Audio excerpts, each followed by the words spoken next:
Bismillahirrahmanirrahim. Assalamualaikum warahmatullahi wabarakatuh. Perkenalkan, nama saya Rinda Septiani dengan NIM 1121-10845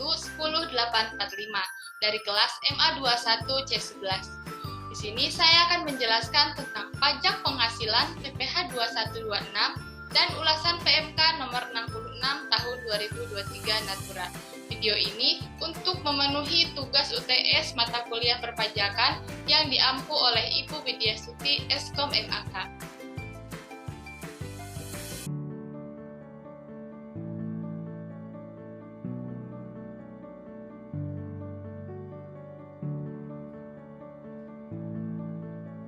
Yang pertama, PPh pasal 2126. PPh 2126 adalah pajak atas penghasilan yang dikenakan atas penghasilan berupa gaji, upah, honorarium, tunjangan, dan pembayaran lain dengan nama dan bentuk apapun yang diterima oleh wajib pajak orang pribadi dalam negeri dan luar negeri untuk PPh pasal 26 sehubungan dengan pekerjaan atau jabatan jasa dan kegiatan.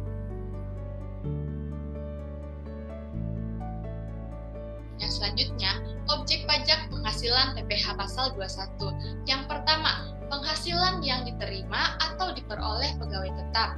Yang kedua, penghasilan yang diterima atau diperoleh penerima industri. Yang ketiga, penghasilan sehubungan dengan pemutusan hubungan kerja. Yang keempat, penghasilan pegawai tidak tetap atau tenaga kerja lepas. Yang kelima, imbalan kepada bukan pegawai seperti honor, fee, dan lain-lain. Yang keenam, imbalan kepada peserta kegiatan seperti uang saku dan lain-lain.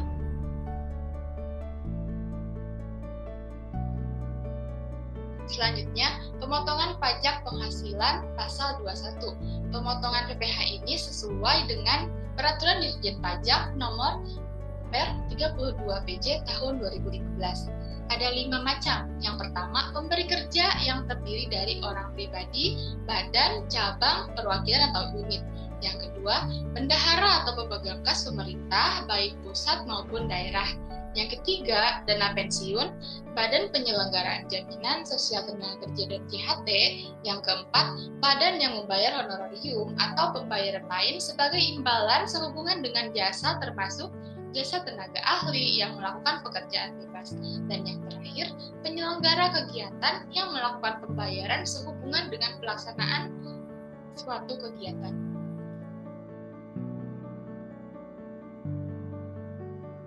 Yang selanjutnya, elemen PTKP pada PPh pasal 21.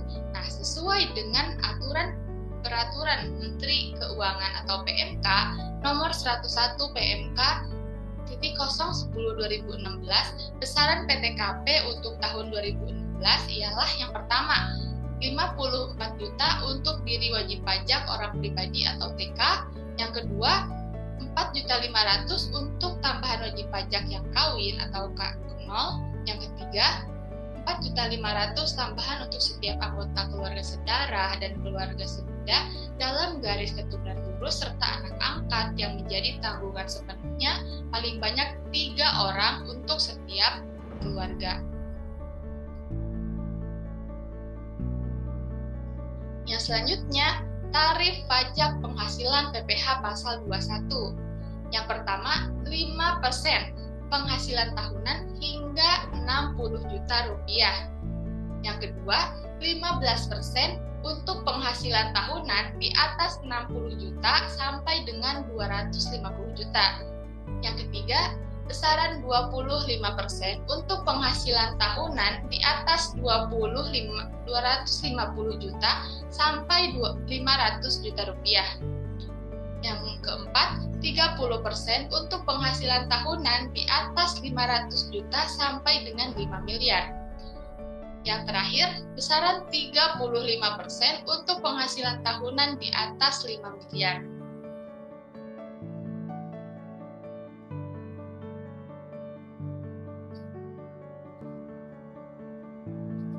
Yang selanjutnya, biaya jabatan dan biaya pensiun. Yang pertama, biaya jabatan. Besarnya biaya jabatan yang dapat digunakan dari penghasilan bruto untuk perhitungan pemotongan pajak penghasilan bagi pegawai tetap ditetapkan sebagai 5% dari penghasilan bruto. Setinggi-tingginya 6 juta setahun, atau 500.000 sebulan. Itu untuk maksimal. Yang kedua, biaya pensiun. Besarnya biaya pensiun yang dapat dikurangkan dari penghasilan bruto untuk perhitungan bruto. Untuk pemotongan pajak, penghasilan bagi pensiunan ditetapkan sebesar 5% dari penghasilan bruto. Setinggi-tingginya 2.400.000 setahun atau maksimal 200.000 untuk 1 bulan.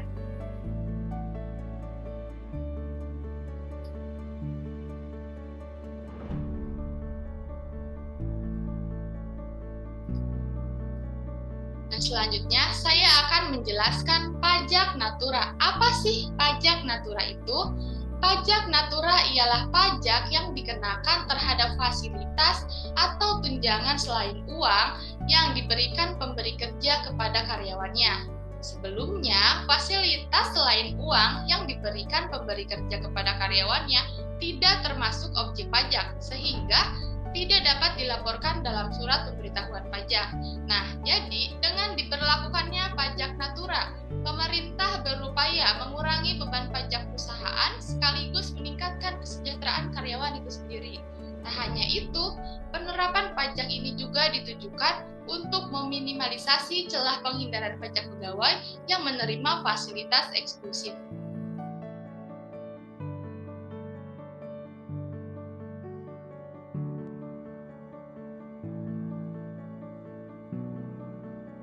Yang selanjutnya, PMK nomor 66 tahun 2003 tentang perlakuan pajak penghasilan atas penggantian atau imbalan sehubungan dengan pekerjaan atau jasa dalam bentuk natura dan atau kenikmatan. Objek PPh atau taxable natura itu ialah imbalan berupa barang. Contohnya itu pemberian mobil bekas dinas. Nah, sedangkan kenikmatan itu imbalan berupa fasilitas atau pelayanan. Misalnya fasilitas mobil dinas itu sendiri. Nah, ada yang dikecualikan dari objek pajak PPh PMK ini. Yang pertama, makanan atau bahan makanan atau bahan minuman bagi seluruh pegawai.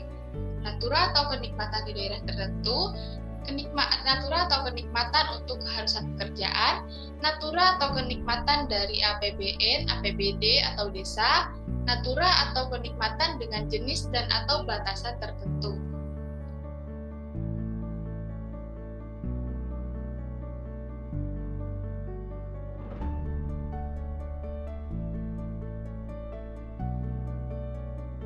Yang selanjutnya, natura atau kenikmatan yang harus diberikan oleh pemberi kerja dalam rangka pelaksanaan pekerjaan. Nah, natura dan atau kenikmatan sehubungan dengan persyaratan mengenai keamanan, kesehatan, dan atau keselamatan pegawai yang diwajibkan oleh kementerian atau lembaga berdasarkan ketentuan peraturan perundang-undangan. Yang pertama yang harus disiapkan oleh pemberi kerja itu ialah pakaian seragam. Yang kedua, peralatan untuk keselamatan kerja. Yang ketiga, sarana antar jemput pegawai. Yang keempat, penginapan untuk awak kapal dan sejenisnya. Yang terakhir, natura atau kenikmatan yang diterima dalam rangka penanganan endemi, pandemi, atau bencana nasional.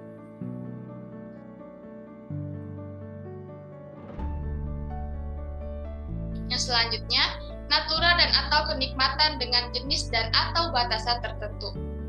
Ada 11 macam. Yang pertama, bingkisan, antara lain berbentuk bahan makanan, bahan minuman, makanan atau minuman dalam rangka hari besar keagamaan seperti Hari Raya Idul Fitri, Hari Raya Natal. Yang kedua, bingkisan yang diberikan selain dalam rangka Hari Raya keagamaan sebagaimana dimaksud pada angka 1. Yang ketiga, peralatan dan fasilitas kerja untuk pelaksanaan pekerjaan seperti komputer, laptop, ponsel, pulsa, dan sambungan internet. Yang keempat, fasilitas pelayanan kesehatan dan pengobatan dalam penanganan kecelakaan kerja, penyakit akibat kerja, dan kedaruratan. Yang selanjutnya, fasilitas olahraga selain fasilitas olahraga golf, pacuan kuda, balap perahu bermotor, terbang layang, dan atau olahraga otomotif. Yang selanjutnya, fasilitas tempat tinggal yang bersifat komunal, di antaranya mes, asrama, pondokan, atau barang. Yang ketujuh, fasilitas tempat tinggal yang hak pemanfaatannya dipegang oleh perseorangan, seperti apartemen atau rumah tapak. Yang kedelapan, fasilitas kendaraan dari pemberi kerja. Yang kesembilan, fasilitas iuran kepada dana pensiun yang ditanggung pemberi kerja bagi pegawai. Yang kesepuluh, fasilitas peribadatan antara lain berbentuk musola, masjid, kapel, maupun pura. Dan yang terakhir, seluruh natura dan atau kenikmatan yang diterima atau diperoleh pada tahun 2022.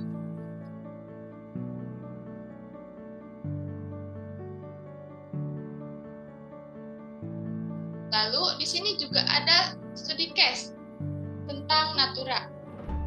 Dengan contoh, Rinda Setiani merupakan karyawan tetap PT Misumi Indonesia, status Rinda adalah TK. Penghasilan bulan Mei 2024 meliputi gaji neto, tunjangan transport, tunjangan makan, tunjangan PPh. Nah, PT Misumi Indonesia juga mengikuti program asuransi untuk karyawan tetap dengan membayar premi asuransi kecelakaan kerja dan asuransi jiwa sebesar 0,50% dan 0,30% dari gaji neto. PT Misumi juga menanggung iuran jaminan hari tua sebesar 3,7% per bulan dari gaji, sementara membayar 2% dari gaji setiap bulannya, dan membayar uang pensiun sendiri sebesar 100.000. Rinda juga mendapatkan fasilitas dari perusahaan berupa ponsel yang dipakai untuk menunjang pekerjaan senilai 2 juta rupiah dan kuota internet 150.000.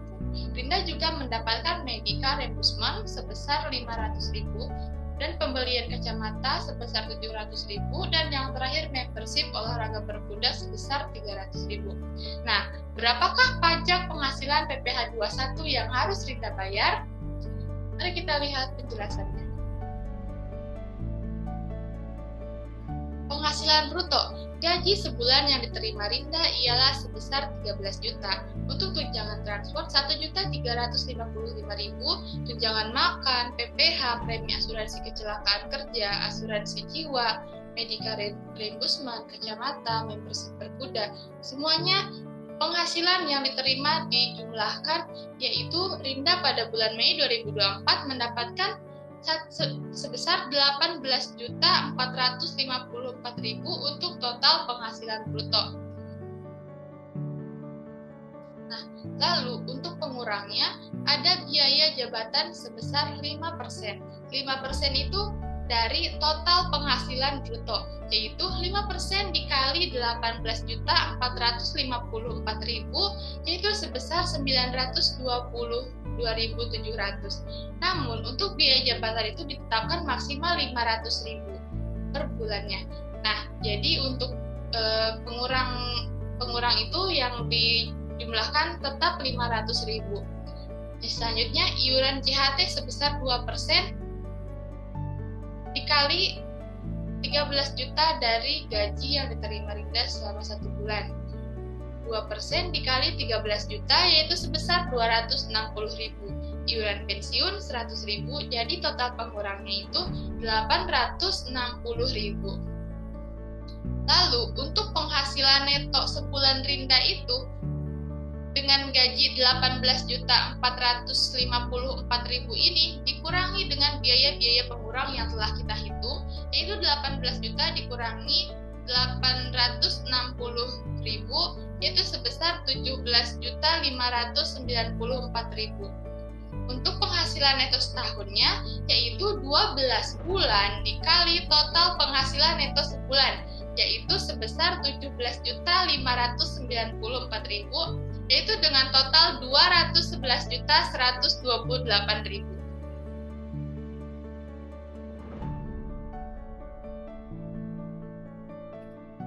Yang selanjutnya untuk PKP setahun, karena Rinda TK, tak kawin.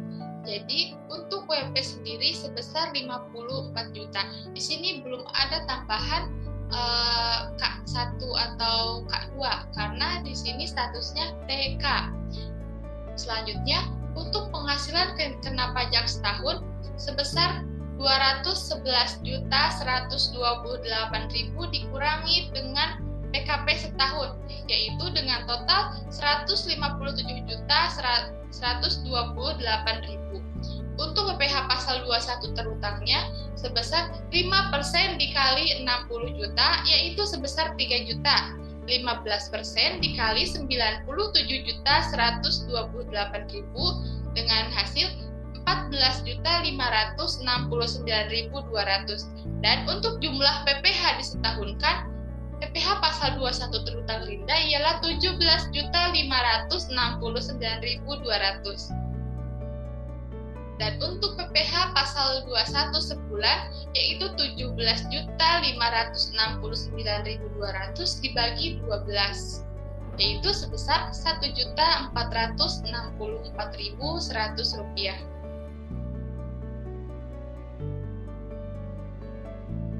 Cukup sekian yang dapat saya sampaikan. Semoga ilmu yang saya jelaskan bisa bermanfaat untuk teman-teman semua. Wabillahi taufiq wal hidayah. Wassalamualaikum warahmatullahi wabarakatuh.